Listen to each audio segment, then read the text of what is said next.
So we just got the release of Spider-Man No Way Home, and there's just so much to love about it. Hey everyone, welcome back to the channel. My name is Brandon, and this is Film Flare, where we discuss anything and everything that makes film and television great. So be sure to subscribe, and let's talk about a great movie.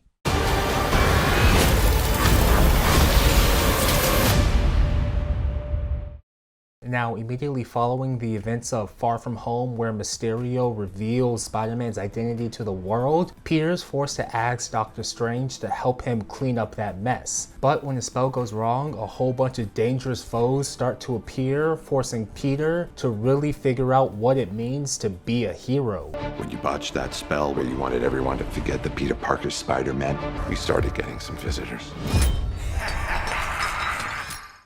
Now, this movie was a whole lot of fun, and it somehow managed to find the right balance between being a big budget action movie and a proper character-driven story.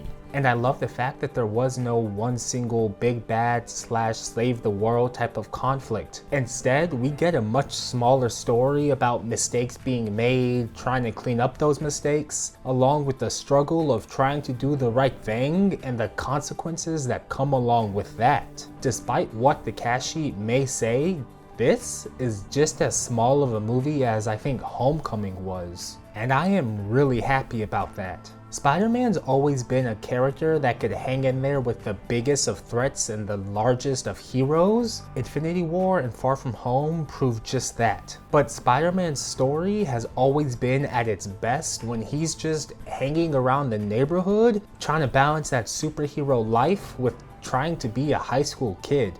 And Tom Holland has nailed that balance perfectly. But as great as Tom Holland is individually, this movie was made all the more better because of all the returning characters from the previous franchises, including this movie's worst kept secrets.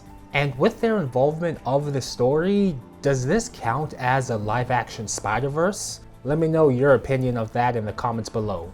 To me, it did kind of feel a bit like that, with the more experienced Spider-Man offering up a bit of wisdom to the newest web-slinger. And all three of them together were just really fun to watch. Not just in action, but more so in the quiet moments where they were just comparing notes on their lives and their journeys. Those Spider-Man therapy sessions were just hilarious. And to give us a fight worthy of 3 Spider-Men, this movie also gives the previous villains a second chance at life too. And I loved how they did immediately jump back into their villainous ways. Due to their introduction to this universe, their alter egos get to take a pause, and we get to somewhat return to their more personal, tragic stories. I think Doc Ock and Osborn were excellent characters to tell these smaller stories through, with Dr. Connors providing some surprisingly wise insight here and there. And William Dafoe and Alfred Molina were so much fun to watch as these villains desperately trying not to be the bad guys and kind of returning to their origins as a scientist whose experiments hadn't yet gotten so far away from them. But no matter how much the story humanized the characters, which is honestly a staple of Spider-Man movies, they always just have to end up as the bad guy. But it was cool to see Peter's main mentors from their respective franchises come back to help teach this Peter a thing or two.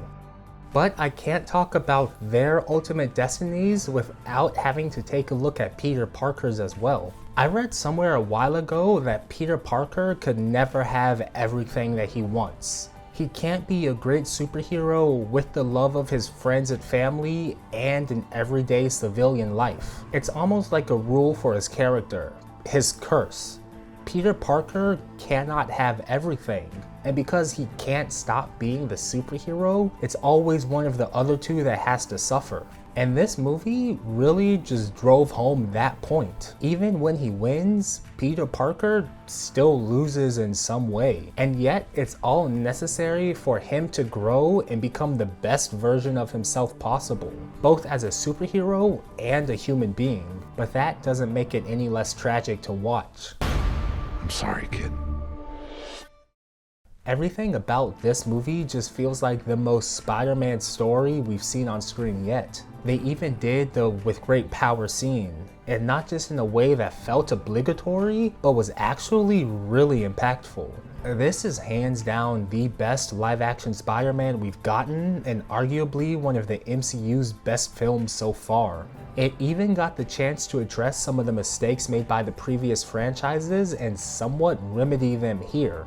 And it even posed a few great questions for the character moving forward.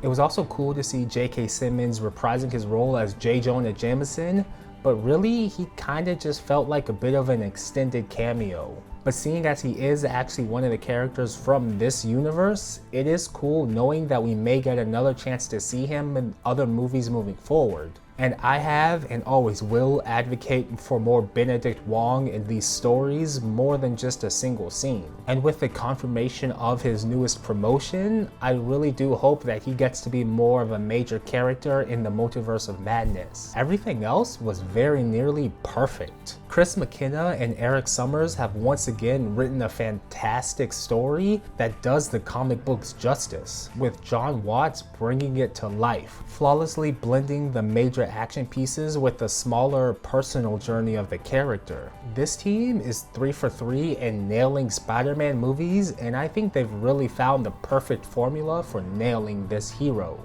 But what are your guys' thoughts on Spider-Man No Way Home? Let me know in the comments below. And if you haven't seen the movie yet, you have definitely got to. It's available now in theaters and coming soon to Disney+. But before you go and watch that, please do be sure to give this video a like and subscribe. It really helps us out with the algorithm. And don't forget, we've got new content coming each week. But until next time, have a great day, and don't forget to watch a great movie. Bye. The problem is you trying to live 2 different lives. The longer you do it, the more dangerous it becomes.